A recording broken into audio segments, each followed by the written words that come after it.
مسلک اعلی حضرت پہ قائم رہو، زندگی دی گئی ہے۔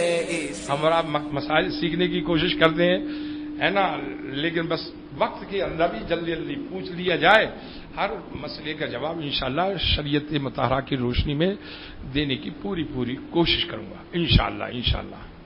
الحمدللہ آج 22 رمضان المبارک 1444 ہجری مطابق 14 اپریل 2023 عیسوی بروز جمعہ مرکز اہل سنت و جماعت مسجد مومنان میں نماز جمعہ سے پہلے جماعت رضائے مصطفیٰ شاخ جے پور کی جانب سے سوال و جواب سیشن کا اہتمام کیا گیا ہے، جس کا آج پارٹ نمبر 4 یعنی چوتھا حصہ ہے۔ اس میں واٹس ایپ کے ذریعے موصول ہونے والے سوالوں کے جواب خلیفہ حضور تاج الشریعہ حضرت علامہ مولانا مفتی عبدالستار صاحب قادری رضوی مفتی اعظم جے پور عطا فرمائیں گے۔ آپ حضرات سے گزارش ہے کہ پوری توجہ کے ساتھ سوال و جواب سماعت فرمائیں۔ حضرت کی بارگاہ میں اور تمام سامعین کی بارگاہ میں سوالات کرنے والوں کی جانب سے سلام عرض ہے، السلام علیکم ورحمۃ اللہ۔ سوال ہندا چھتیس گڑھ سے سوال کرتی ہیں، کچھ لوگ روزے کی حالت میں جھوٹ بولتے ہیں، گالی بکتے ہیں، گندی باتیں کرتے ہیں، نامحرم کی طرف نظریں اٹھاتے ہیں، تو ان باتوں کے کرنے سے روزے پر کوئی فرق پڑتا ہے؟ روزہ مکروہ ہو جاتا ہے یا ٹوٹ جاتا ہے؟ بسم اللہ الرحمن الرحیم، احمدہ واصلی واسلم علی رسولہ الکریم، اللہم رب زدنی علما نافعا، اللہم صلی علی سیدنا مولانا محمد وعلی آل سیدنا ومولانا محمد کما تحب وترضى بأن تصلی علیہ صلاۃ وسلاما علیک یا سیدی یا رسول اللہ صلی اللہ علیہ وسلم۔ دیکھیے، جھوٹ اور دیگر گناہوں سے متعلق مجھ سے سوال ہوا تو اچھی طرح سے اس کو ذہن نشین فرما لیں۔ یہ مسئلہ شریعہ ہے کہ جھوٹ، غیبت، چغل خوری وغیرہ وغیرہ جتنے بھی افعال بد ہیں، یہ اور دنوں بھی گناہ کے کام ہیں، اور دنوں میں بھی بچنا چاہیے، اور یہ تو رمضان مبارک کا مہینہ ہے، اس میں تو اور زیادہ بچنا چاہیے کہ اس مبارک مہینے میں اس طرح کے افعال انجام دینا سخت حرام ہے، اس سے بچے۔ باقی رہی بات کہ جھوٹ بولنے سے روزے پہ کیا فرق پڑتا ہے، تو بلا شبہ جھوٹ ہو، غیبت ہو، چغل خوری ہو، گالیاں ہوں، اس سے روزہ مکروہ ہوتا ہے، اس سے بچنا چاہیے۔ سوال محمد جنید انصاری خواجہ نگر امرت پوری سے سوال کرتے ہیں کہ ٹوپیوں پر یا علی یا خواجہ یا اور بھی کچھ نام لکھے ہوتے ہیں، یا کچھ لوگ ٹوپی پر نعلین شریف یا گنبد شریف وغیرہ کا نقش لگاتے ہیں، تو جب نماز میں سجدے میں جاتے ہیں تو آگے نماز پڑھ رہے نمازی کے پیروں کے وہاں یہ سب چیزیں پہنچ جاتی ہیں، تو کیا اس طرح کی ٹوپیاں پہن سکتے ہیں؟ ایسی ٹوپیاں پہننا جس میں یا غریب نواز یا علی یا نعلین پاک کا نقشہ لگا ہوا ہے، یا امامہ شریف، انہیں پہن کر کے آپ سجدہ کریں گے، اگرچہ اگلی صف کے کسی مقتدی کے پاؤں کے پیچھے جو ہے نا زمین پر سجدہ کر رہے ہیں، تو اس میں کوئی شرعی قباحت نہیں ہے، ورنہ تو پھر سجدہ کرنا ہی ناجائز ہو جائے۔ اگر پاؤں کا اعتبار کیا جائے تو کیا کوئی یہ سمجھ سکتا ہے کہ اگلی صف میں جو نماز پڑھ رہا ہے اس کے پاؤں پہ سجدہ کر رہے ہیں، ہے نا؟ کسی پاؤں پہ سجدہ تو کیا نہیں جاتا بھائی، سجدہ تو زمین پر ہی کیا جاتا ہے۔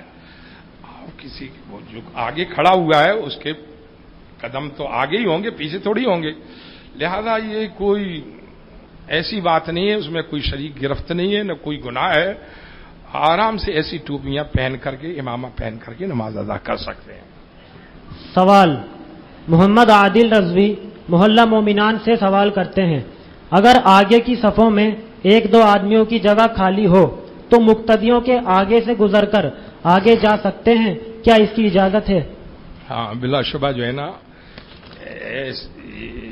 جہاں کشادگی دیکھیں اگلی صف میں، تو آپ فوراً پیچھے سے آگے آئیں اور اس جگہ کو پر کریں گے تو انشاءاللہ تعالی اللہ تعالیٰ اس کا بہت بڑا اجر و ثواب عطا فرمائے گا.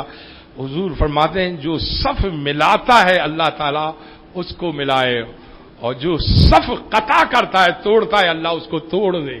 اس لیے جو ہے نا کبھی بھی صفوں کو قطع نہیں کرنا چاہیے، گنجائش نہیں رکھنا چاہیے. جگہ دیکھیں تو فوراً جائیں، دوسرے کا انتظار نہ کریں، خود ہی اس جگہ کو پر کرنے کی کوشش کریں. نماز کی حالت میں بھی جا سکتے ہیں حضرت، آگے نماز پڑھ رہے ہو، نیت بندی ہو، نماز پڑھ رہا ہے کوئی اور جو ہے نا نیت بندی ہوئی ہے تو پیچھے سے یہ کوشش کریں کہ کسی نمازی کے آگے سے نہ گزرنا پڑے، اور کوئی گنجائش ہو اس گنجائش میں سے نکل کر کے اس کے آگے کھڑے ہو جائیں.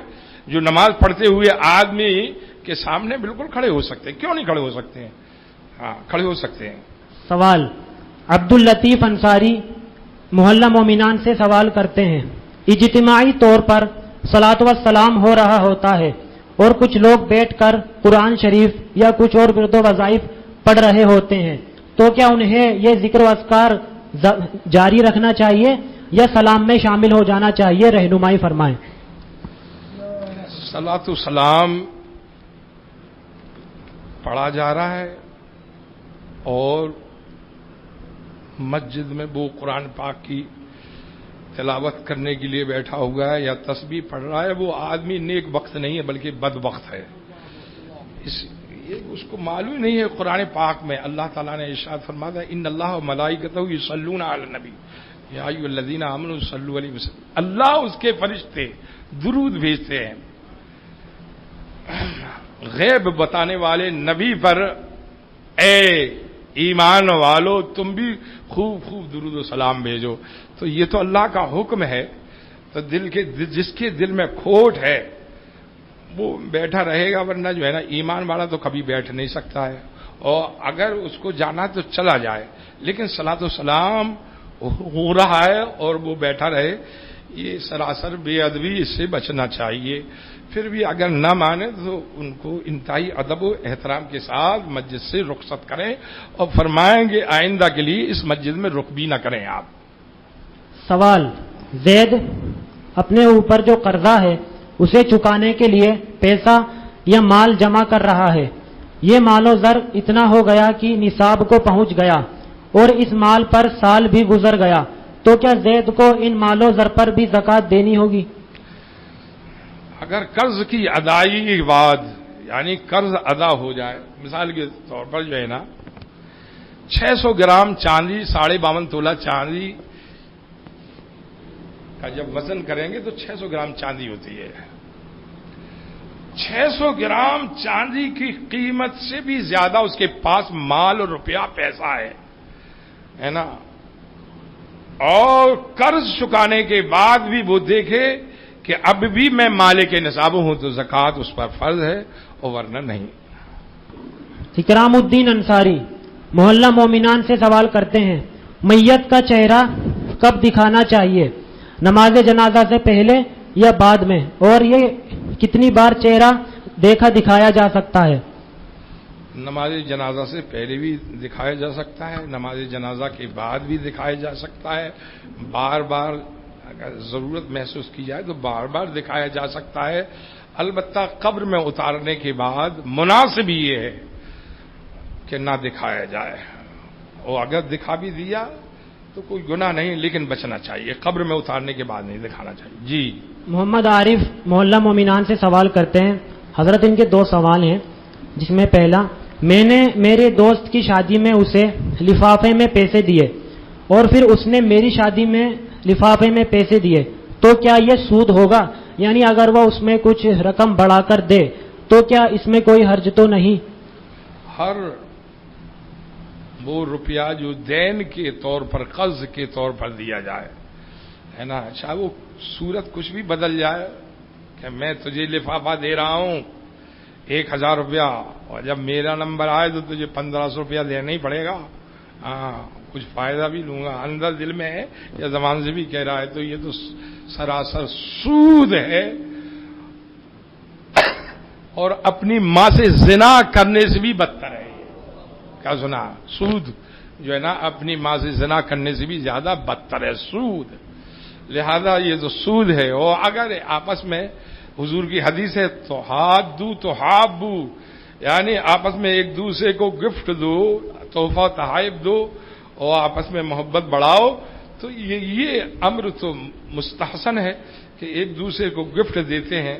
آپ نے کسی کو دیا اس نے، اور کوئی ایسی شرط نہیں ہے کہ تو یہ بڑھا کر کے دینا ہے، اس میں تو کوئی مذائقہ نہیں ہے. انہی کا دوسرا سوال ہے، جو لوگ دیوبندیوں کے مسائل کو مانتے ہیں تو کیا اسے ایسا کرنے سے روکا جائے، اور اگر پھر بھی نہ مانے تو شریعت کا اس کے لیے کیا حکم ہوگا؟ دیوبندی ہو یا کوئی بھی بدعقیدہ ہوں جنہوں نے اپنی کتاب میں اس طرح کی باتیں لکھی ہیں کہ شیطان کا علم حضور سے زیادہ ہے، معاذ اللہ، حضور مر کر مٹی میں مل گئے، معاذ اللہ، کوئی مخلوق چھوٹی ہو بڑی اللہ کی شان کے آگے چمار سے بھی زیادہ ذلیل ہیں، ہے نا. اس طریقے کے جو ہے نا اگر نبی اپنی امتی سے جدا ہوتے ہیں، ممتاز ہوتے ہیں، تو علم میں باقی رہا عمل، تو عمل میں امتی نبی سے بڑھ جاتا ہے. تو اس طریقے جو ہے نا جو کتابیں جو چھپی ہوئی ہیں، ان کتابوں کے چھاپنے والے لوگ جو ہے نا اور لکھنے والے لوگ، ان کے مسائل پر عمل کرنا انتہائی درجے کی بے دینی ہے، بدبختی ہے، گمراہی ہے. اور اگر یہ بات نہیں ہے کسی ایسے مولوی میں اس طرح کا عقیدہ نہیں ہے نا، بلکہ وہ جو ہے نا اہل سنت و جماعت میں سے خوش عقیدہ ہے نا، تو بلا شبہ جو ہے نا اس کی کتابوں کا مطالعہ بھی کر سکتے ہیں، ایسے علماء سے آپ پوچھ بھی سکتے ہیں. ورنہ گمراہوں کی کوئی کتاب سے نہ تو کوئی مسئلہ سیکھیں اور نہ ان کے پاس جا کر کے کوئی مسئلہ سیکھیں. اللہ کے رسول صلی اللہ علیہ وسلم نے آج سے 14 سال پہلے جو ہے نا ارشاد فرمایا لا یذلونکم ولا یفتنونکم، یعنی وہ ایسے ہوں گے جو آنے والے لوگ ہوں گے، ایسے ہوں گے کہ ان کے یہ عقیدہ ہوں گے، فرماتے ہیں حضور کے کہیں تمہیں گمراہ نہ کر دیں، تمہیں فتنے میں ڈال دیں، اس لیے ان سے بچو، تم اس لیے بچنا چاہیے. جی سوال، نوری محفل بنام رمضان شریف کے تعلق سے سوال و جواب سیشن من جانب جماعت رضوائے مصطفیٰ شاہ جے پور. ذاکر حسین گھاٹ گیٹ سے سوال کرتے ہیں کہ امام صاحب جب نیت باندھتے ہیں تو مقتدی بھی نیت باندھ لیتے ہیں، اور کئی بار صف کے بیچ میں جگہ خالی رہ جاتی ہے، تو کیا اس سے اس صف والوں کی نماز میں کوئی فرق پڑتا ہے؟ یہ مسئلہ تو قریب پہلے ہی بتا چکا ہوں میں کہ آگے جگہ خالی ہے اور بالکل نمازی سے کہ آگے سے نہ گزرنے کی نوبت نہ آئے، ہے نا، بلکہ ایسی صورت میں جو ہے نا جو بغل والا ہے اس کو آگے بڑھا دو، ہے نا، گزرنے کی نوبت نہ آئے. اور آگے بڑھ کر کے خاص نمازی جو نماز پڑھ رہا ہے اسی کے آگے کیوں نہ کھڑا ہونا پڑے، کھڑا ہونا جائز ہے اور وہ جگہ جو ہے نا پر کرنا جائز ہے. سوال، ہندا محلہ مومنان سے سوال کرتی ہیں کہ دعا میں ایسا بولنا کہ یا اللہ ہماری ٹوٹی پھوٹی نمازوں کو، ٹوٹی پھوٹی عبادات کو قبول فرما، تو کیا ایسا بولنے سے ہم گناہگار تو نہیں ہوں گے؟ رہنمائی فرمائیں. اس کا مطلب یہ ہے کہ ہر آدمی یہ سوچتا ہے کہ اللہ ہماری عبادت ایسی تو نہیں جو حضرات انبیاء اور حضرات مرسلین کی نماز تھی، تیرے پیاروں اولیاء اللہ کی نماز تھی، جو ہے نا ایسی نماز تو ہماری ہے نہیں ہے، ان کے آگے تو ہماری نماز میں بہت ساری کمیاں ہیں. تو اس طرح کی جو ہے نا اگر بات کہے وہ اور یہ کہے کہ ان جیسی نماز نہیں ہے ہماری، اور ہم نے اپنی نماز یا دیگر عبادات کا صحیح معنوں میں حق ادا نہیں کیا، یہ تو میری عبادتیں ٹوٹی پھوٹی، تو ایسا کہنے میں کوئی حرج کی بات نہیں ہے. سوال، زید کہتے ہیں میں کہیں بیٹھا ہوا تھا، وہاں ایک شخص موبائل چلا رہا تھا اور ویڈیوز دیکھ رہا تھا. میں نے اس سے کہا کہ رمضان شریف چل رہا ہے، یہ کیوں دیکھ رہے ہو، درود شریف پڑھ لو. تو اس شخص نے کہا کہ درود شریف تو ناآستہ ہے، معاذ اللہ، درود شریف کی کوئی اہمیت نہیں ہے. تو حضرت اس شخص کا ایسا کہنا کیسا ہے اور اس کے بارے میں کیا ہوگا؟ اللہ اس کی قبر میں انگارہ بھرے اور جلد از جلد اس کو جہنم کا ایندھن بنائے. جو نا بدبخت بے نصیب ہے جو 22واں پارے میں اللہ کا حکم ہے درود پاک اس کا کھلا ہوا مذاق اڑا رہا ہے وہ ہے نا، اور اس کو ناچنا بتا رہا ہے بدبخت، اور اس کو فعل عبث بتا رہا ہے، بیکار کی چیز بتا رہا ہے، وہ کافر ہے، اس کا نکاح ٹوٹ گیا، اس کو دوبارہ نکاح بھی پڑھوانا پڑے گا اور دوبارہ کلمہ پڑھنا پڑے گا، اور جو ہے نا سچے دل سے توبہ استغفار، اگر ایسا نہ کرے تو اس کی تجہیز و تکفین جائز نہیں ہے، مر جائے ہے نا تو اس کی نماز جنازہ نہ پڑھی جائے، نہ مسلمان اس کو سنت کے مطابق کفن دفن اس کا کریں جو ہے نا، بلکہ یوں ہی جو ہے نا اس کو کھڈے میں پٹک آئے اور اوپر سے اگر ہو سکے تو کچھ انگاری بھی ڈال کر کے آ جائے کہ وہ بدبخت بے نصیب کافر اور مرتد ہے جو اللہ تبارک تعالیٰ کے حکم کا مذاق اڑا رہا ہے۔ سوال زید محلہ مومنان سے سوال کرتے ہیں، میں فوٹو کھینچوانے سے پرہیز کرتا ہوں اور اسے حرام مانتا ہوں، تو کچھ لوگ یہ کہتے ہیں کہ بڑا مولانا بن رہا ہے، فلاں مولوی صاحب تو کھنچواتے ہیں اور کئی دوسرے لوگوں کی مثالیں دینے لگتے ہیں، تو ان کو میں کیا جواب دوں؟ رہنمائی فرمائیں۔ مولوی صاحب کوئی عمل کریں تو اس کا نام شریعت نہیں ہے، اللہ اس کے رسول جل جلالہ و صلی اللہ تعالی علیہ وسلم کے احکامات پر عمل کرنے کا نام شریعت ہے نا، اللہ اس کے رسول کا جو حکم ہے اس کو ماننا، اس پر عمل کرنا، اسی کو شریعت مطہرہ کہتے ہیں۔ مولوی صاحب، حاجی صاحب، نمازی صاحب کیا بکواس کر رہے ہیں یا کون سا کام انجام دے رہے ہیں؟ حضور علیہ الصلوۃ والتسلیم کا ارشاد ہے کہ 3 شخصوں کو قیامت کے دن سخت عذاب دیا جائے گا، یاد رکھو یہ حدیث پاک ہے، میں بتا سکتا ہوں۔ ایک وہ کہ جس نے اللہ کے نبی کو شہید کیا اس کو سخت عذاب ہوگا، تاب نہیں لا سکے گا قیامت کے دن، اور دوسرا وہ جس کو اللہ کے نبی نے قتل کیا، اور تیسرا وہ جو تصویر بنانے والا ہے نا، تو تصویر بنانے والے کو بھی اتنا ہی عذاب ہوگا، اتنا سخت عذاب ہوگا، اتنا سخت عذاب ہوگا کہ ان تینوں کے عذاب کے سامنے جو ہے نا لوگ اپنے عذاب کو بھول جائیں گے، اتنا سخت قسم کا عذاب ہوگا۔ الامان والحفیظ، اللہ تعالی ہمیں سچی ہدایت نصیب فرمائے۔ سوال حضرت صاحب کی بارگاہ میں سوال عرض ہے کہ جس پر زکوٰۃ واجب نہیں تو کیا وہ فطرہ ادا کر سکتا ہے؟ جس پر زکوٰۃ واجب نہیں ہے تو اس پر فطرہ بھی واجب نہیں ہے، لیکن بھائی یہ مسئلہ بہت لمبا ہے، مگر اگر تھوڑا سا برداشت کر لیں تو تھوڑا سن لیں۔ کبھی کبھی ایسا ہوتا ہے کہ زکوٰۃ تو واجب نہیں ہوتی ہے، مطلب فرض نہیں ہوتی ہے، لیکن فطرہ واجب ہوتا ہے۔ جیسے